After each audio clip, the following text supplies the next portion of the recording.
I found 10 period dramas on Prime Video that almost nobody talks about, including Secret Lovers in 1950s Brighton, a banned Victorian romance starring Helen Mirren, and the only movie where Jane Austen herself debates marriage with her niece.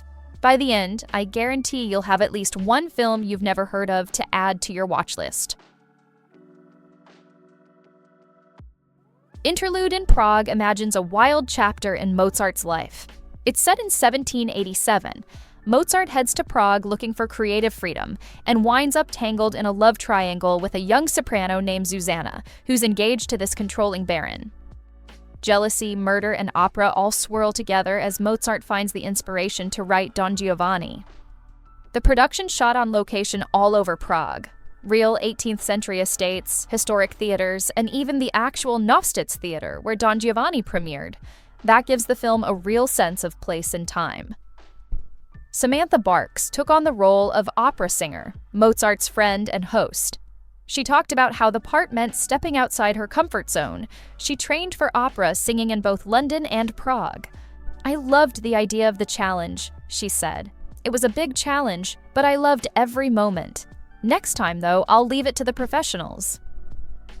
The costumes look incredible, and the opera scenes are staged with a lot of care. The only real weakness is the romance plot. It shifts from light comedy to pretty intense drama, and at times the murder mystery angle falls flat. But if you're into period pieces, there's a lot to enjoy here, and the cast features quite a few familiar faces.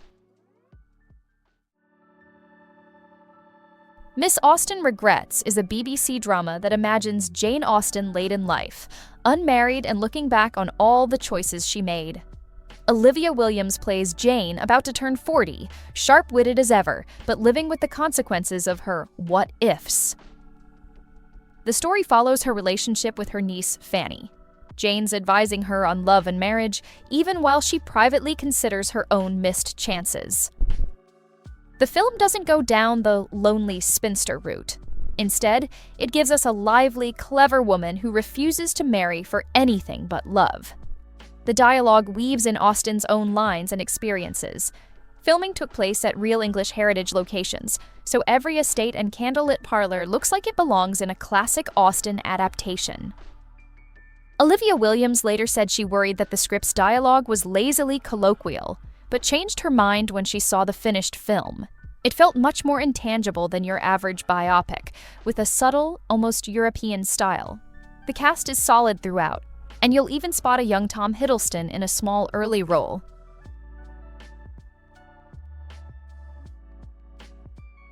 Based on Bethan Roberts' novel, My Policeman is a romance told across two timelines. In 1950s Brighton, Tom Burgess, a young policeman, falls for Patrick, a museum curator. Because of the era's laws, Tom keeps the relationship secret, marries Marion, and tries to hold everything together. The story jumps forward to the 1990s. Patrick is now older, in poor health, and his return into Tom and Marion's lives stirs up old wounds. Critics were split. On Rotten Tomatoes, the film holds a 45% critic score, but a glowing 96% audience score. It's a visually beautiful film, but the story sticks to familiar territory: repressed love, secrets, heartbreak. If you give it a shot, it pays off with a well-acted, genuinely moving story. Harry Styles went after the lead role himself. He met the director, Michael Grandage, with the entire script already memorized. Grandage said he was incredibly impressed that Styles knew every single beat, even other people's lines. The filmmakers recreated 1950s Brighton with a lot of detail, down to the period police uniforms and a real old-school fairground for the courtship scenes.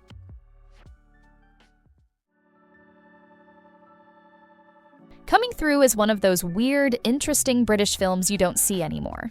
It mixes biography with a modern-day storyline, and it actually works.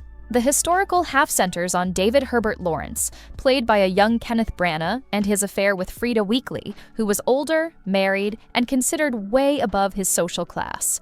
She left her husband and children for Lawrence in 1912 and caused a full-on scandal in literary circles. At the same time, the film cuts to the 1980s. Kate, a young scholar, visits Lawrence's hometown for research. David, a local academic, guides her around and flirts, drawing tongue-in-cheek comparisons to Lawrence's own love life. The teleplay marked the centenary of Lawrence's birth, calling his romance with Frida either one of the greatest love stories of the 20th century or one of the major scandals, depending on your perspective. It's a quirky made-for-TV movie, but there's real charm here. Helen Mirren brings a lot of presence as Frida. Her performance shows exactly why Frida risked everything. Branagh, still early in his career, was praised for mixing Lawrence's sensitivity with a bit of grit. The production put a lot of effort into costumes. The Edwardian fashions for the 1912 scenes stand out, especially when set against the unmistakably 1980s vibe of the modern parts. It even picked up a BAFTA nomination for costume design. The Courage to Love tells the real story of Henriette DeLisle, a black Creole woman in 19th century New Orleans. Vanessa Williams produced the film and played Henriette, who was born into privilege but chose a completely different path than the one society expected. Instead of becoming a kept woman for a rich white man, which was the norm in Creole culture, Henriette decided to use her position to help others. She secretly taught enslaved people to read, nursed the sick, and put herself at risk to make a difference. The film originally aired on Lifetime and aimed for a family audience, so the tone stays inspiring but never gets too dark. Vanessa Williams brings strength and warmth to Henriette's story. The ending is bittersweet, but it's ultimately uplifting. A story about one woman's courage to stand up against the system. The only real complaints come from the limited budget. Some sets and costumes don't have the polish of a big screen feature, and the script spells out its messages a little too clearly. But Williams's passion for the material carries it through.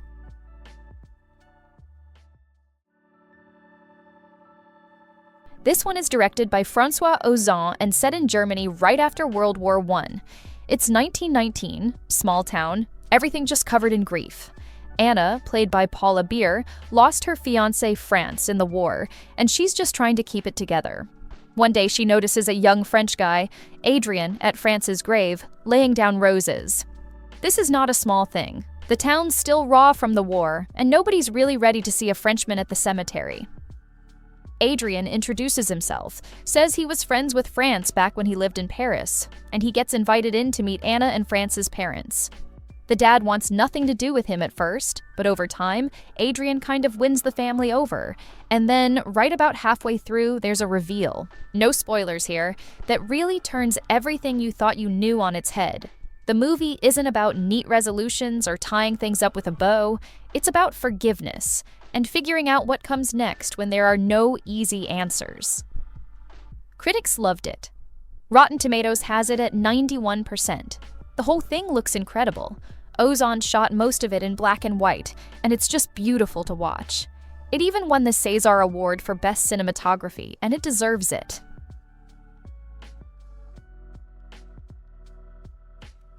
This one is all dry wit and scheming. Jane Austen's lesser-known novella Lady Susan, adapted by Whit Stillman, and it's probably the sharpest period comedy out there. Set in the 1790s, you get Kate Beckinsale as Lady Susan, who is, frankly, a complete handful. She's recently widowed and almost broke, so she turns up at her in-laws' estate basically to regroup and plot her next move. Lady Susan spends the film trying to secure a future for herself and her daughter Frederica, but her methods are a little more creative than the average Austen heroine. The whole thing is a masterclass in manipulation and sarcasm. Kate Beckinsale got some of the best reviews of her career for this. The Guardian called it her signature role, and she's never had better timing. Tom Bennett, as Sir James, steals every scene he's in. Some of his lines became comedy clips all over social media after the film came out. Here's the thing with Henry James adaptations. Something always goes sideways, and The American is no exception. This is a 1998 PBS movie with Matthew Modine and Diana Rigg, set in 1870s Paris. Modine plays Christopher Newman, a wealthy American looking for a wife and maybe some culture, and he falls for Claire, whose family brings about as much drama as you'd expect from old French aristocracy. Abuse, secrets, power games, none of it ends well. The script takes some major liberties with James's original novel, including some added sexual content that honestly doesn't do the story any favors. Modine tries his best, but the script doesn't give him much to work with. and Diana Rigg as the family matriarch doesn't get enough to do. The movie isn't faithful to the novel, but it's still worth seeing for the atmosphere. Paris looks great, the costumes are solid. Just don't expect a true Henry James adaptation. Basil is a Victorian drama adapted from a Wilkie Collins novel, and it's mostly notable for the cast. Jared Leto as the naive younger son of a strict aristocrat, Christian Slater as the wildcard friend, and Claire Forlani as Julia, the lower-class woman who throws everything into chaos. Basil grows up under a father who values reputation above everything. He falls for Julia and gets involved with Mannion, a friend who's really working his own agenda the whole time. The story spins out into betrayal and revenge, with everyone playing their own angles. The movie had a lot going for it, but it crashed with critics, 0% on Rotten Tomatoes. Seriously, it's the lowest-rated movie in Jared Leto's entire career, which is saying something. Despite the bad reviews, there are a few things that work. The music by Charlie Mole and the costume design both really capture the Victorian mood. But the film had a rocky production. The director was passionate about the material but reportedly ran into studio interference with Disney's Touchstone. The end result didn't match the original vision. It looks the part, but it never comes together.